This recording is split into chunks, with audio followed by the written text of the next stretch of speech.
iki Mbak, iki sing cara ori ya mantap iki Mas mati Mbak. Iki aku wis ro barange Mbak, iki aku warnane 100 iki kabeh.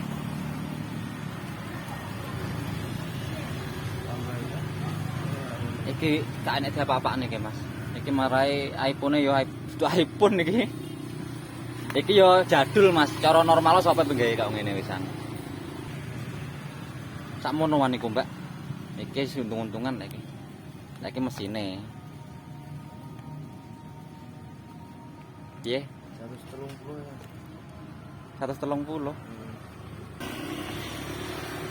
Tak tambah 20 ya Mas yo, 120 hatine. Piye Mbak? Iya. Ya wes 120. Assalamualaikum warahmatullahi wabarakatuh. Kembali lagi ya teman-teman di channel Pejuang Sel. Oke, saya dapat HP minusan ini ya. Kita cek bareng-bareng seperti apa kondisinya. Ini yang pertama ada Redmi 6A. Ini aslinya kasat mata masih mulus dan ori. Dan ini kelihatannya baterainya kembung ya. Dan yang kedua ada Vivo Y91. Ini aslinya retak dalam ya teman-teman. Kelihatan jelas sekali. Terus ini yang ketiga, ini HP Cina ya teman-teman, sudah saya bongkar ya. Dan seperti ini dalamannya. Ini walaupun bisa normal itu sudah tidak laku ya teman-teman, kita singkirkan dulu. Terus ini yang terakhir, ini Samsung Note 3 ini ya sepertinya ya. Ini sudah tergolong jadul ya, kita singkirkan aja. Poinnya di dua HP ini ya teman-teman, Redmi 6A dan Vivo Y91. Oke, saya akan coba cas seperti apa responnya. Cuma muncul kedip-kedip ya teman-teman, LED-nya itu kedip-kedip. Tapi ampernya itu 0 ya. Tidak ada ampere sama sekali.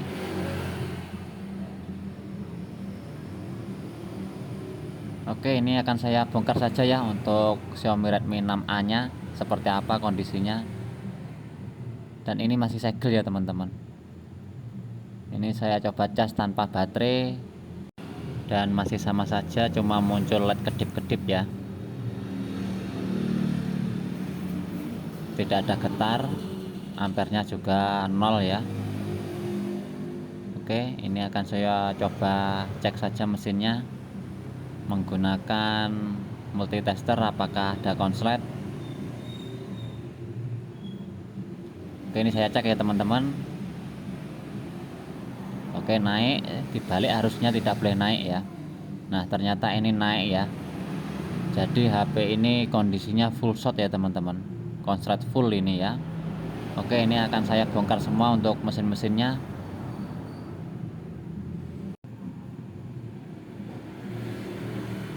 Oke, dan ini sudah kebongkar ya. Dan ini saya akan coba pasang baterainya untuk mendeteksi apakah ada yang panas. Saya coba cas, ambil saya raba-raba ya teman-teman. Dan untuk LED-nya kedip-kedip itu masih tetap ya. Nah, seperti itu masih kedip-kedip ya.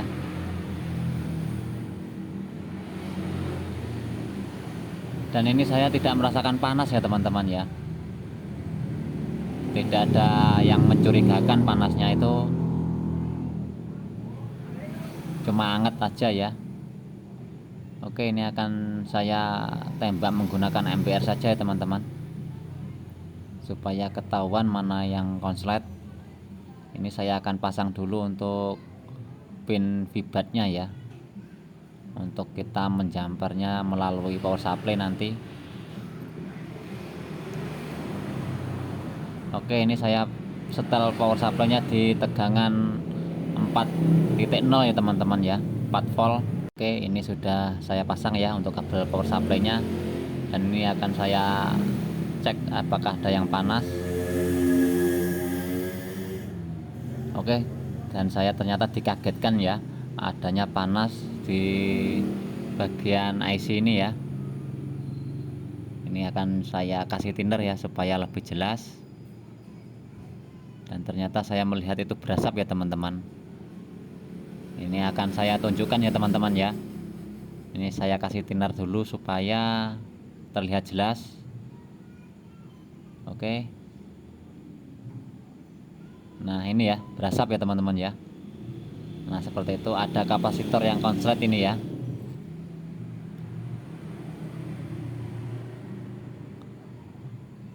Oke, kelihatan jelas. Ini akan saya congkel saja ya kapasitornya. Dan saya tidak akan menggantinya ya teman-teman. Kalau kapasitor itu tidak masalah ya, walaupun tidak diganti. Nah ini sudah lompat ya untuk kapasitornya. Kita akan cek lagi. Nah sudah tidak konslet ya, sudah aman.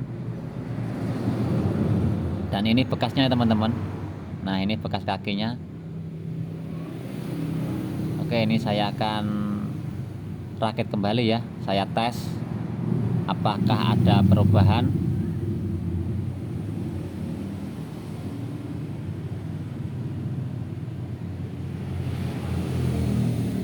Oke, ini saya coba cas. Dan saya merasakan getar ya teman-teman ya. Sudah ada perubahan, sudah getar. Tapi tidak ada cahaya ya. Untuk LCD-nya tidak ada gambar. Biasanya kalau tipe ini itu tanpa dipasang baterai itu mau muncul logo Mi ya. Dan ini saya pasang baterai juga tetap sama saja ya, tidak tampil ya. Tapi sudah mau getar saat dicas.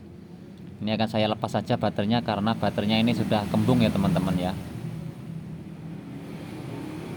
Baterainya sudah kembung, sudah rusak ini. Ini saya akan coba pasang langsung ya, cek menggunakan power supply seperti apa konsumsi arusnya. Oke, ini sudah terpasang kabel power supply-nya. Saya akan tekan tombol power. Dan saya melihat ampernya itu normal ya, seperti HP hidup. Ditekan power juga getar, tapi tidak ada gambar untuk LCD-nya. Ini tidak tahu ya teman-teman, apakah LCD-nya yang rusak, apakah masih dari mesinnya.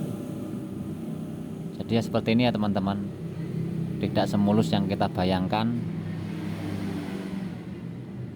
Masih ada kerusakan ya, atau bonus kerusakan ini ya teman-teman. Oke, ini saya akan lanjutkan nanti saja ya. Nanti akan saya pelajari lagi ya, sambil dibuat bahan belajar. Oke lah, saya akan lanjutkan pengecekan HP Vivo Y91 ini ya. Akan coba saya cas. Juga tidak ada ampere ya teman-teman. Tidak ada respon di HP-nya, ampernya juga tidak ada. Oke, akan saya bongkar saja ya HP-nya. Kita cek kondisinya seperti apa. Jadi ya begini ya teman-teman, perburuan HP minus itu tidak selalu lancar ya. Kadang-kadang juga ada yang kasusnya itu berat ya. Kadang-kadang juga tidak bisa menjadi cuan, cuma bisa buat jagalan saja ya. Ya intinya itu adu nasib ya teman-teman, atau adu keberuntungan. Oke, ini sudah kebongkar HP-nya dan saya melihat itu masih segel ya. HP-nya belum pernah diservis, masih segel atas bawah.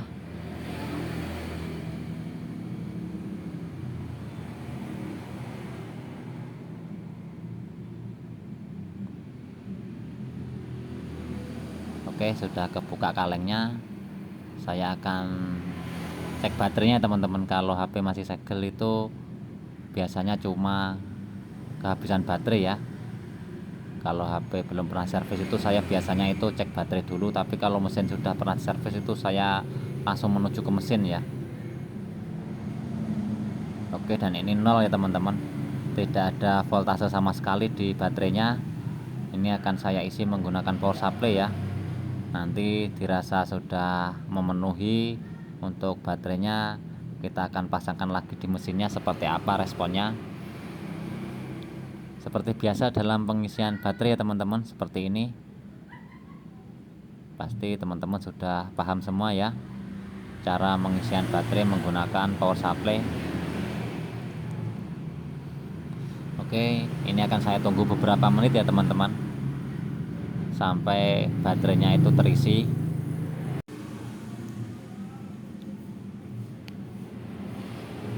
Oke, ini setelah saya tunggu sekitar 5 menit ya, kita akan cek apakah sudah terisi baterainya.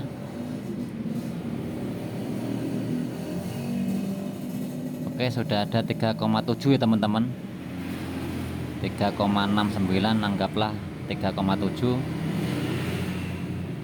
Kita akan pasangkan di mesinnya, lalu saya akan coba cas apakah ada respon.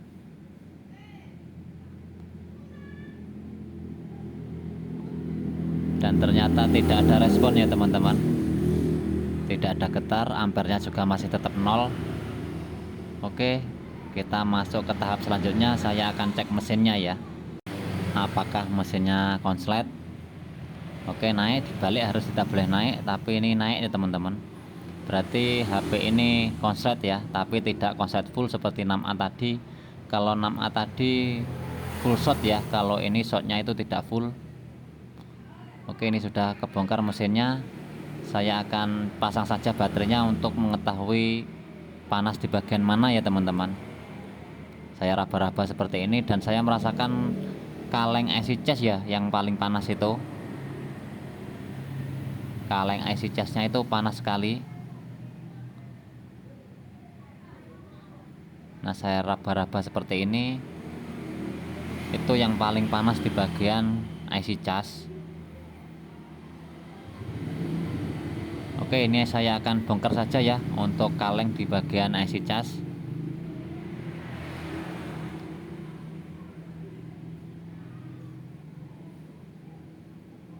Oke, dan ini prosesnya ya teman-teman, ini proses pembongkaran kalengnya. Oke, sudah kebuka. Ini akan saya ukur ya, di sekitaran IC charge-nya itu ternyata banyak sekali yang short ya, jarumnya itu naik semua di kanan kiri kapasitornya. Ini short berjamaah ini ya teman-teman ya, banyak sekali yang konslet. Oke, ini saya akan tembak lagi menggunakan MBR ya teman-teman ya, melalui titik vibet ya. Nah, ini titik vibet itu, ini akan saya cocokkan dulu di main plusnya baterainya ya, di bagian mana main plusnya, lalu saya akan ukur untuk mencari titik poinnya ya. Setelah ketemu, kita kasih timah buat jumper. Nah, ini saya cek itu ternyata IC charge-nya ya yang panas. Saya tembak MBR itu IC charge-nya yang panas. Nah, seperti ini.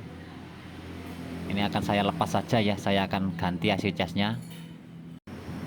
Oke, ini sudah terlepas ya teman-teman. Ini proses pembersihan di kaki-kakinya. Saya akan ukur lagi tanpa menggunakan IC charge ini ya. Oke, naik, kalau dibalik itu tidak boleh naik ya. Nah, ini aman ini ya teman-teman. Naik, kalau dibalik jarumnya tidak boleh naik, berarti ini shortnya sudah hilang ya. Ini saya ngeceknya itu tanpa terpasang ya IC charge-nya. Tanpa IC charge itu saya cek shortnya sudah hilang. Dan ini akan saya ganti ya teman-teman. Ini saya gantinya itu menggunakan kanibalan ya, atau jagalan dari mesin ini ya. Nah, ini saya punya mesin mati, saya ambil IC charge-nya dan saya akan pasangkan ya. Dan ini untuk IC-nya sudah saya cetak ulang ya teman-teman. Ini tinggal pasang. Oke, seperti ini. Jangan lupa ya untuk titiknya, jangan sampai kebalik. Ini saya cek titiknya ya. Nah, seperti ini kita paskan. Ini akan saya blower. Dirasa ada yang nempel, kita tambahkan fluk ya teman-teman.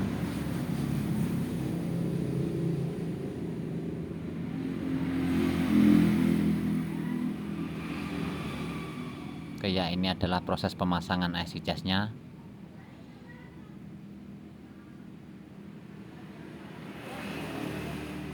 Oke, ini saya akan tambahkan fluk.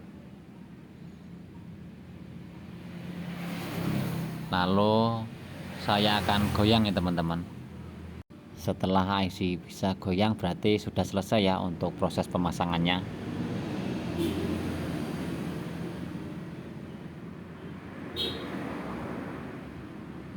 Oke teman-teman, ini sudah selesai. Kita tunggu dingin ya, sambil kita bersihkan menggunakan thinner supaya sisa-sisa fluknya itu bersih ya. Oke, ini saya tiup-tiup ini ya teman-teman, supaya cepat dingin. Setelah dingin nanti saya akan cek lagi menggunakan multitester apakah sudah tidak konslet lagi.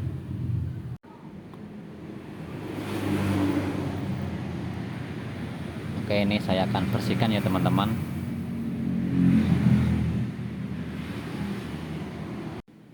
Oke, ini saya akan cek menggunakan multitester apakah masih konslet apa tidak. Oh, ternyata masih konslet ya teman-teman. Nah, ini di balik seharusnya tidak naik. Nah, ini malah naik nih ya.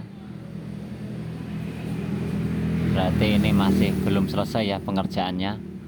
Tidak tahu masih di bagian IC cas, apakah kita tadi salah vonis bukan IC casnya yang rusak. Jadi seperti ini ya prosesnya teman-teman ya, tidak semulus yang kita bayangkan. Ini saya akan teliti lagi sambil dibuat bahan belajar ya. Ya, mudah-mudahan video saya ini bermanfaat bagi teman-teman pemula khususnya. Dan jangan lupa dukungannya ya teman-teman, dengan cara klik subscribe, like, dan komen supaya channel ini bisa terus berkembang. Dan saya akhiri, wassalamualaikum warahmatullahi wabarakatuh.